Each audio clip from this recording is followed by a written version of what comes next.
I'm Stacey Wilson-Hunt with The Hollywood Reporter, and I'm so honored to bring out Lesli Linka Glatter. Hi. We've been chatting for like an hour and a half. Boy, that was awesome. That was The Duffer Brothers. I know. And Noah and his whole team. You are in good company today, my friend. I feel alone. Well, you deserve your own space on stage, and I'm going to talk about the big year that you've had because you're too humble to mention these things yourself. So may I mention some highlights?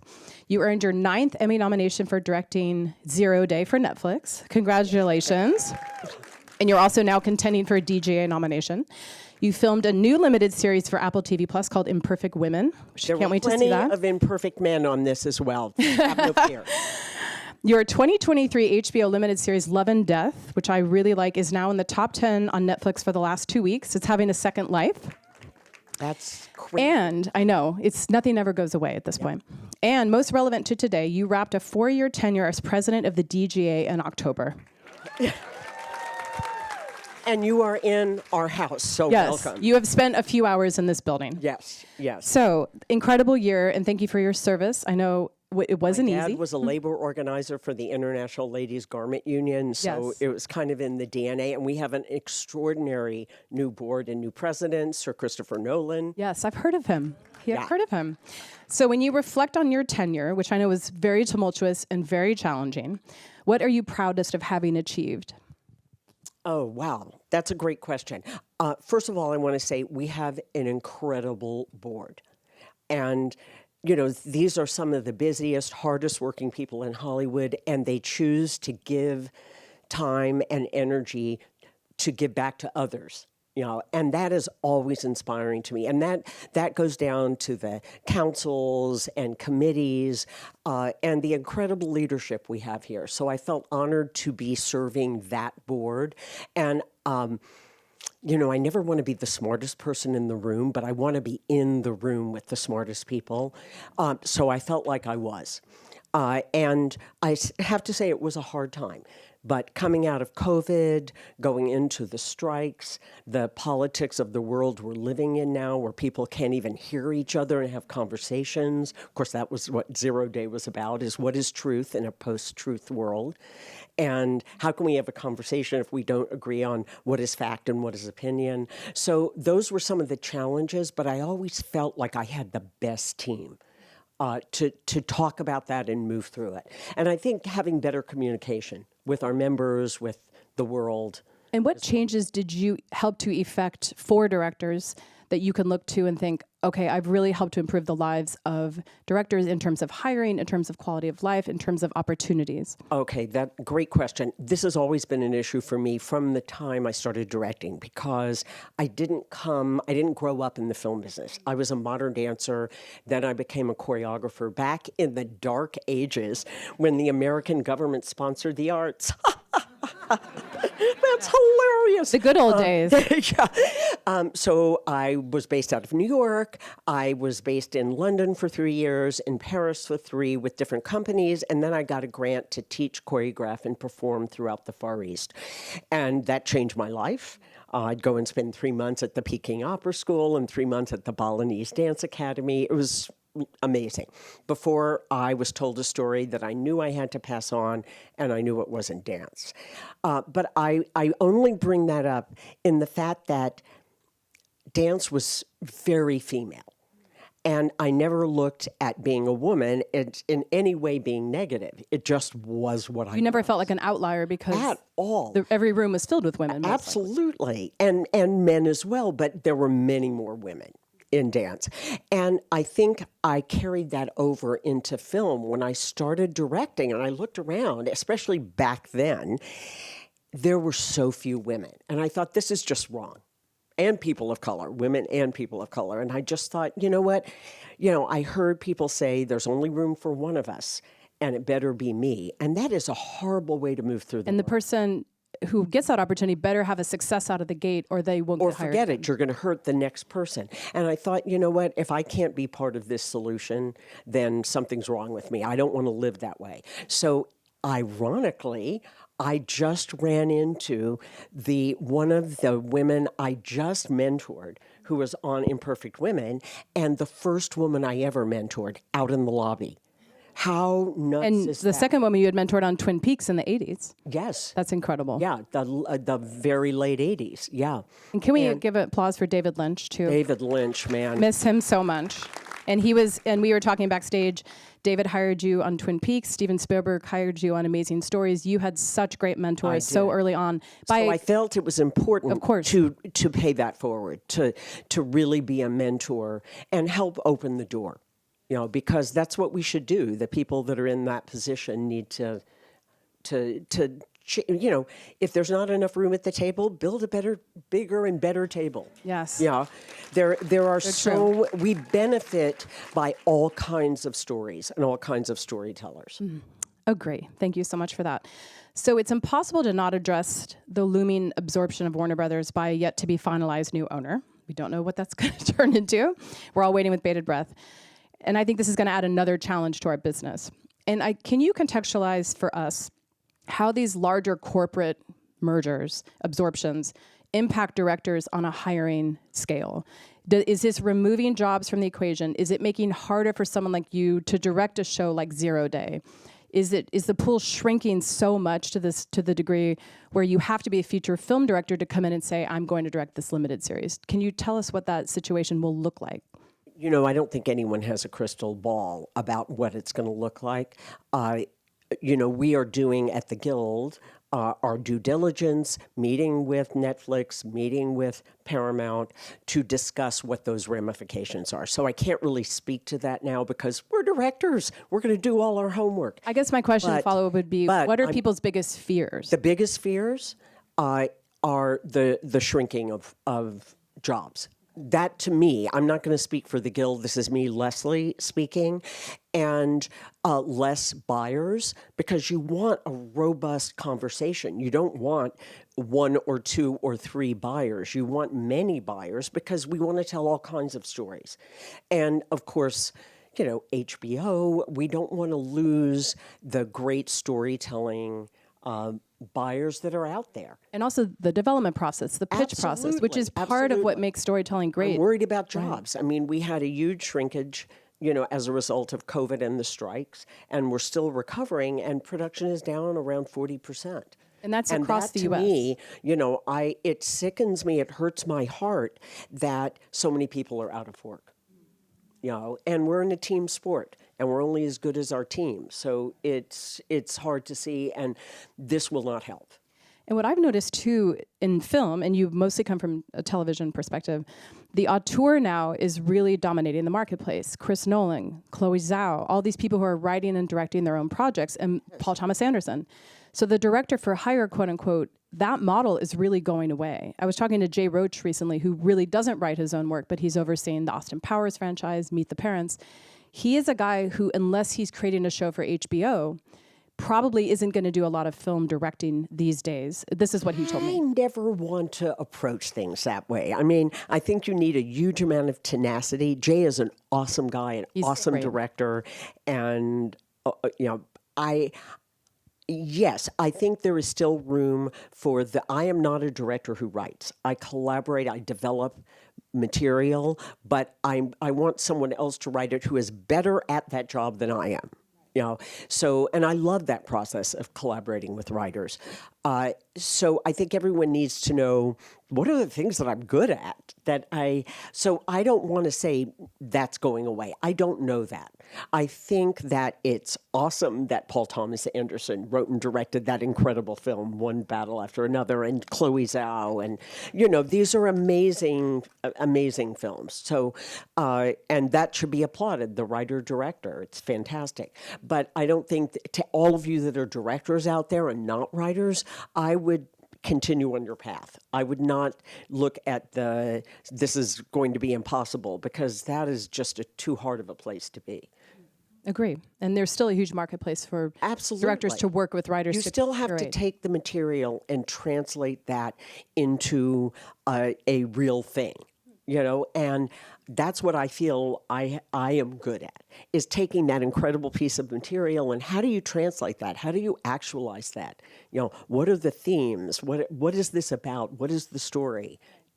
So that I love doing. And it's nice for a writer to have an outside POV too, someone who can realize their work in a way that the writer maybe didn't even anticipate. And I think if someone is a writer-director, that in a certain way, when you start directing, you have to take off that writer's hat and put on the director's hat so that you can be objective about your own material. But you know what? We're in a team sport. So it's also hard to be really great at all those jobs. And I think PTA is a rare case. It's hard to imagine that he's so great at every aspect of his work, but it is really a tough balance, I think.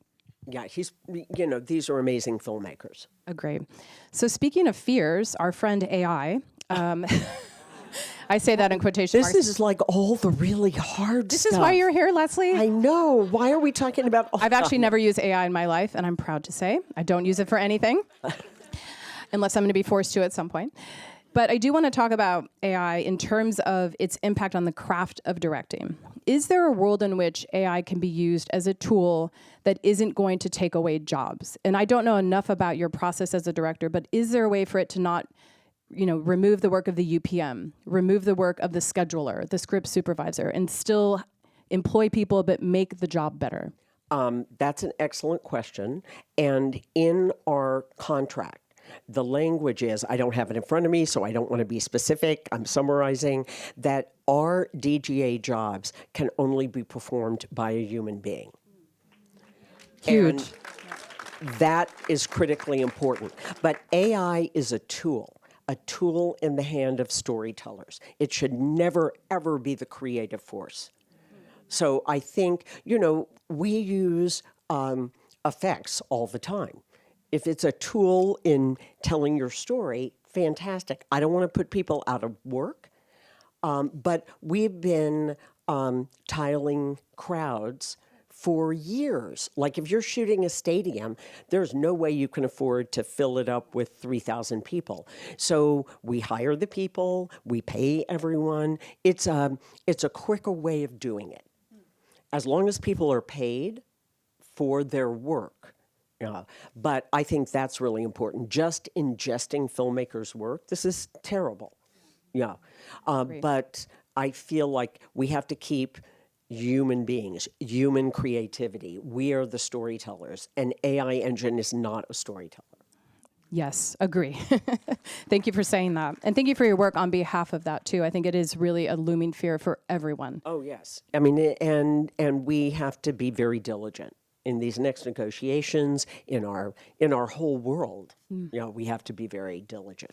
So something I've noticed recently that has become a little irksome to me is when I'm watching something, and I think to myself, that doesn't really look like this was filmed in the United States, even though it's supposed to be Chicago. And then I'll go to IMDb, I'll scroll down, and it says Melbourne, Australia.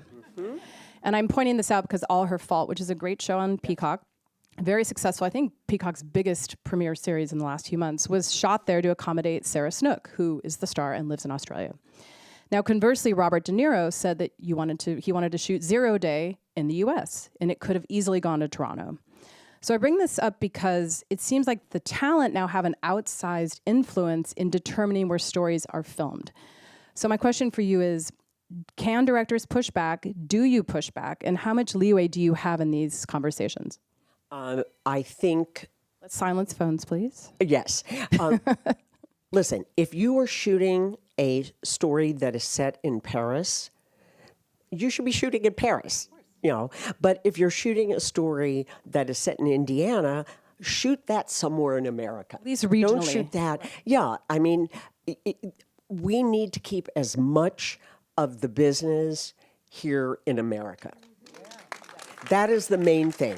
So I think however we have to fight that, whoever in your team has the most juice, Robert De Niro is going to have more juice than I am. But I can tell you if it wasn't Bob, who is awesome to work with. And I was terrified when I started. I'm like, he's a legend, but he was great. I can imagine being sent to Toronto to shoot that. So let's be honest about it. And he was the one that said, we're shooting here. I just shot Imperfect Women I was just in going to say LA. Elizabeth Moss was, Yes. she wanted to shoot in LA. So, and I hadn't shot in LA in a really long time. But that is not to say you should shoot everything in America if it's a story that should be set in Africa or in Asia. So I think it has to service the storytelling. But with the California incentives, with the incentives in other states, we really need a federal incentive. That combined a federal incentive with state incentives would be a game changer. But I think the people that have the clout, and the director should be very vocal in that, whether you have the clout or not. But and it's about the storytelling and where your story, should be set visually as well. And you probably have to pick your battles too, I imagine, for sure. That's a large part of your job. Yes. I mean, I was on a series for many years where we shot Homeland. We've heard of Homeland, Leslie. Yes, it was an awesome show to work on. We had the most incredible team, and we would go around the world with 15 heads of department and shoot. Every year was either a different city or a different country, and reset the show every year. And that's on Netflix now. Oh my God. I'm getting calls about Love and Death. Like, I just saw your new show. That was 5 years ago, but great. Thank you. You'll take it. Yeah. You'll take it. So that's great that it's out there again. That's huge. But, that was a big deal then, to go. And Homeland was very singular and likely a show that wouldn't, if it took place now, wouldn't be shot in the same way, I have a feeling, just because of I don't the know scale. about that. Okay. Well, I'm going to ask you a question about that in a Okay. moment, so let's put a pin in that.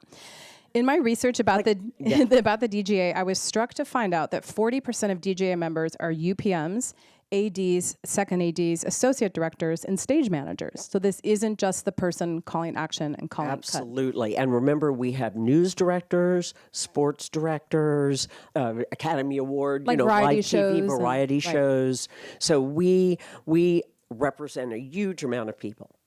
What would you want people to better understand about how those jobs are being impacted right now? Because of course, when production goes away, it's not just directors, actors, producers. It's the below the line folks. It's the support staff. What can we do to support them now? Because this is really tough. Production in America. I mean that. As everything we're doing, I mean the DGA and the other unions, we all joined together to keep for the California state incentive. Rebecca Ryan, who's our second here at the DGA, was leading that charge, and everyone joined on together. And I think unity together with our sister guilds it makes a huge difference. And I think, we really need to keep work in America, in California, I mean, recovering from the fires, all of that. So yes, we represent the whole directorial team. And if the work isn't here, they're not working. And so it's even more critical. And, yes, you can take your AD with you. You can't usually take your whole team. So the more we keep work in America, and then, in some cases, the director probably has to fight for that too. And which one should do. One battle after another, you might say. One battle after another, yeah. So we talked about your early mentors, Steven Spielberg, David Lynch, and also William Friedkin, the great departed William Friedkin. I choreographed to Live and Die in L.A. and that we could be here 10 hours, film. Leslie, with all of these jobs that you've had. But it's so striking to me that you were uplifted so much by these male directors, these hugely cinematic, giant figures of cinema. Yes. And it made me wonder, what is the state of mentorship today when people are afraid for their own livelihoods? Are they less likely to uplift others? I think there's more mentorship. And I have to say, applause to the incredible men that mentor women and people of color. Yes. So, agreed. I mean, we want all kinds of stories. And they were incredible mentors. What can you say? I feel blessed to have watched these incredible directors, and it absolutely colored how I approach many things. And we can't, I think your larger point is we can't just have women helping women. No, there just has to be a craft that's being passed down. And I mentor men. It's not like, I think the important thing, when I started, there was not a girls' club, and now there is. And that is awesome. And women help other women all the time. And in TV, now I don't want to, again, I wasn't prepared to talk about all DGA issues on this. I'm no longer president. But the TV statistics, not the same in feature film, so don't quote me because I don't have any actual numbers in front of me. It's around 40%. Are women and people of color in TV. 37, 40%. That's changed a lot since you started. Oh my God. Huge. And we have a TV series, episodic dinner, so people can all meet each other and have conversations because, when you're on the set, you're the only director. So it's great to get everyone together and have those kind of creative conversations. And we have a feature film director's night. And I remember this year walking into the TV director's night, and there were so many women and people of color and white men, Caucasian men. It was awesome. It was such It looked like what the world looks like. It looked like the world. Right. And that, to me, is the positive of how things have changed. That is not the case in feature films. Very, very So different world. there's still plenty of work. We don't want to slide back, but in any way. So one has to be vigilant. But, there have definitely been improvements. And, all of you who are directors or ADs, mentor your sister or brother. That's how, and, it makes me happy because I'll probably have another job because all those people are working. Exactly. I'm joking, but, it's an important thing to do. Agree. So your successor is a young upstart guy named Christopher Nolan, who's going to be taking over for you at the DGA. He is awesome. He has a lot of promise, this guy. Oh, big time. What would be your advice to him about time management? Because you arrived here today. I think. And you said, normally I have a board meeting on Saturdays. It sounds like normal, and that's not the case. That's not the case. We did. Okay. We had a short board meeting today, but board meetings are much longer. But I don't think Chris needs any help with any of this. I think he's got it dialed in, and he is absolutely awesome. And I think the perfect person to be leading the DGA right now. What do you think his first focus should be in the coming year, not based on your preference, but just in terms of the urgency facing directors just in the next 6 months? What do you think his first focus should be? Oh, I don't want to give him, I can't really answer that. Give him an assignment? He is so,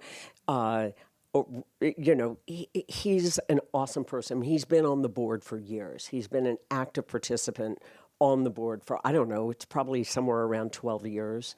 And I think the fact that he is such an extraordinary feature film director, it really says how important feature films are, the theatrical feature film is, and how important it is to keep films in theaters. And the purity of his work. Oppenheimer was handmade. There were no special effects in that movie. He really does represent the craftsmanship, which I think is so important, so important. And, again, we have an incredible board, and people do rise up. Listen, he's doing a huge movie right now. Mm-hmm. So the balancing act of that, and 4 kids, he's awesome.